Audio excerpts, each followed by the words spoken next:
সুপ্রভাত, সকলকে আমার চ্যানেলে আবার স্বাগত। আজ 32শে শ্রাবণ। কোনো মাস যে 32শে হয় তা আমরা জানি, আর এবছর শ্রাবণ মাস 32শে। আজকে চলে যাব নিউ ব্যারাকপুরে সঞ্জয় স্যারের বাড়িতে, যেখানে মনসা পুজোয় আমাদের নিমন্ত্রণ রয়েছে। স্কুল শনিবার বলে হাফ ছুটি, স্কুল ছুটির পরই তাই যেতে পারলাম মনসা পুজোর ভোগ প্রসাদ খেতে ও প্রতিমা দর্শন করতে। চলে এসেছি নিউ ব্যারাকপুরে। আজ রোদও উঠেছে আর মাঝে মাঝে বৃষ্টিও পড়ছে, দেখতেই পাচ্ছেন একদম ঝলমলে আকাশ। স্যারের বাড়ি স্টেশনের কাছেই, তাই পায়ে হেঁটেই সঞ্জয় স্যারের বাড়ি পৌঁছে যাব। চলুন। সঞ্জয়দার বাড়ি চারিদিকে গাছপালা দিয়ে ঘেরা, খুব সুন্দর। আর এখান দিয়ে তো প্লেনও যায় মাঝে মাঝেই। প্রচুর গাছপালা আছে, দেখলেই বুঝতে পারবেন চারিদিকে। এদিকে ওইদিকে এত সুন্দর, নিউ ব্যারাকপুর শহরে এত সুন্দর জায়গার মধ্যে বাড়ি, দেখেই ভালো লাগবে। আর এদিকটা তো দেখালামই কি আছে।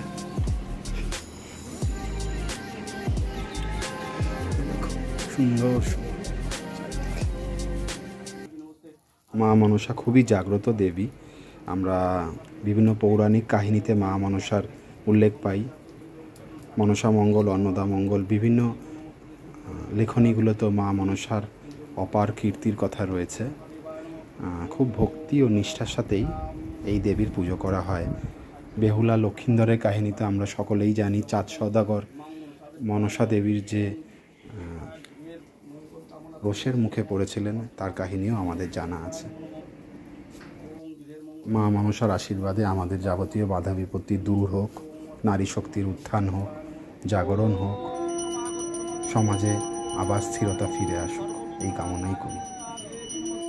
তথ্য বলছে মা মনসার স্বামীর নাম জারাটকারু এবং তার মা মনসার পুত্রের নাম অস্তিকা।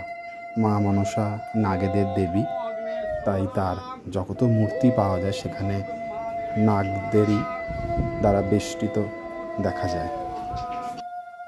ভারত তথা বাংলার বিভিন্ন গ্রামে গঞ্জে বেশিরভাগই যেখানে বন জঙ্গল রয়েছে সেখানে মা মনসার অপার কাহিনীর কথা এবং ভক্তি শ্রদ্ধা সহকারে সেখানে তাকে পুজো করা হয়ে থাকে।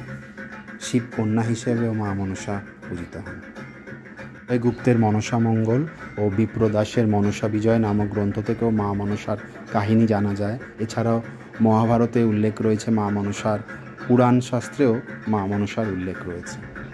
মা মনসা ছিলেন মহাদেব বাবা বিশ্বনাথের মানস কন্যা।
সঞ্জয়দার বাড়ির প্রতিমা।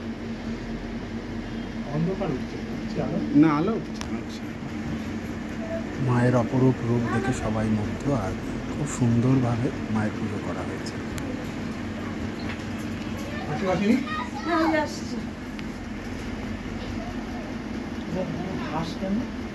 মার বাহন তো হাঁস। সব বাহন হাঁস। ও আমি তো ভেবেছি শুধু সরস্বতীর বাহন দিয়েছি। হ্যাঁ আমিও তাই জানতাম। সবাই তো সব কিছু জানে। হ্যাঁ আমিও তাই জানি, এবার আমিও খেয়াল করে দেখছিলাম। সংসার সঙ্গে প্রতিষ্ঠা।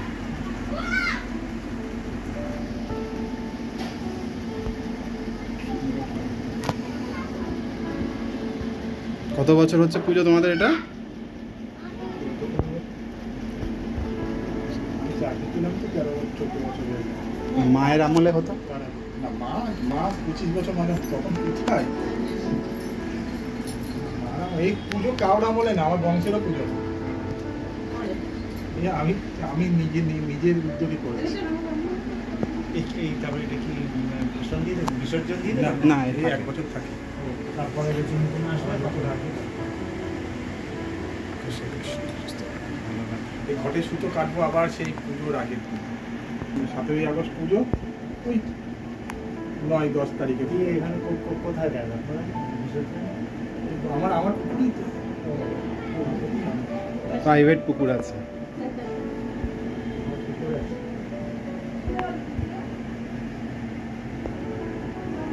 বসে পড়ো। দাদা আমাকে তুলবে তো ঠাকুর শিখছি।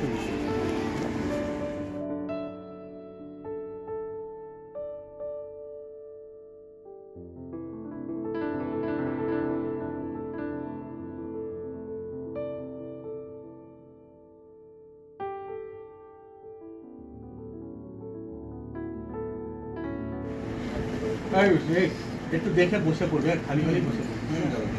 আমি নিচে যাচ্ছি না।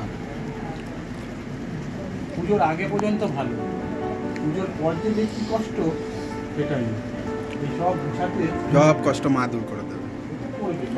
শারীরিক কষ্ট, হাঁটা চলার সমস্যা। তারপরে মেন হচ্ছে সোমবার দিন আমার ছুটি আছে। তো ভালো তো তোমার এটা হয়েছে। রোববার সোমবার 2 দিন ছুটি পেয়েছি, স্কুলে যেতে হবে না, ব্যাস। রাখির জন্য কি ফুললে ছুটি? এই বসে পড়িস তোরা। হ্যাঁ বসে পড়িস। হ্যাঁ ভাই আসেনি, ও আসবে না। দিদি হ্যাঁ ও শনিবার না, ওই জন্য আজকে বেরাবে না, শরীরটা আচ্ছা ঠিক আছে, বসে পড়িস। হ্যাঁ আমি আর নিচে যাচ্ছি না দেখে।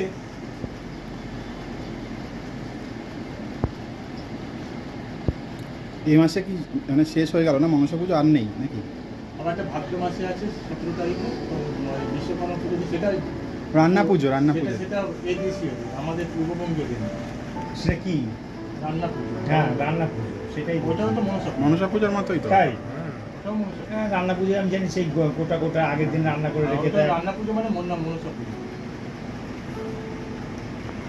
এরকম মূর্তি পুজো দিয়ে হয়। ও বলছে তুমি কি বাড়িতে আসবে না।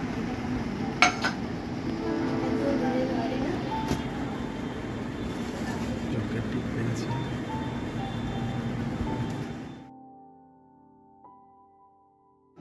এই হচ্ছে এখানকার লোকেশন। এই উঠছে প্লেন।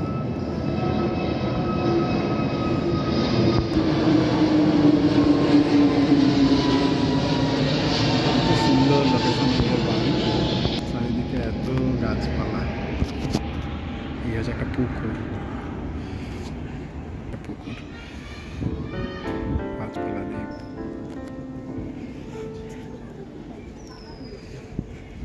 আশেপাশের জমিটাও এদেরই।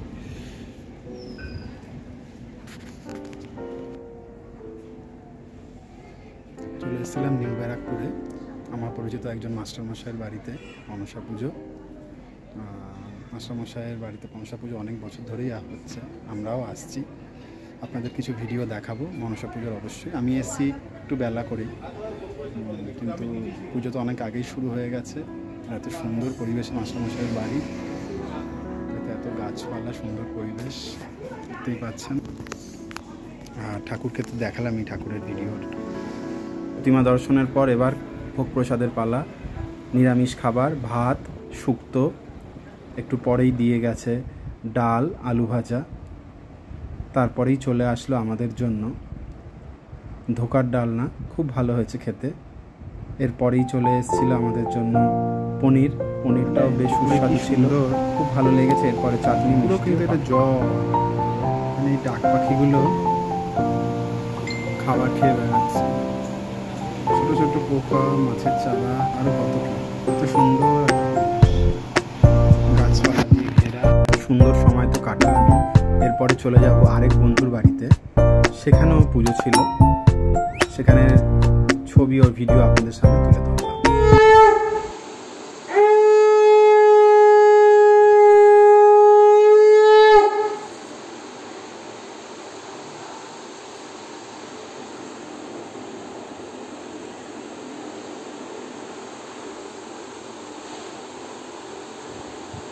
ওং আং অঙ্কুরে মন্ডে দ্বাদশ কালত্রায় নম জলে জলে ওং উম সোম মন্ডল শস্য কালত্রায় নম তিতিপাত্রায় ওং মাং বহির মন্ডলায় দ্বাদশ কালত্রায় নম ওং নম গঙ্গে চ যমুনাচ্চ গোদাবরী সরস্বতী নর্মদে।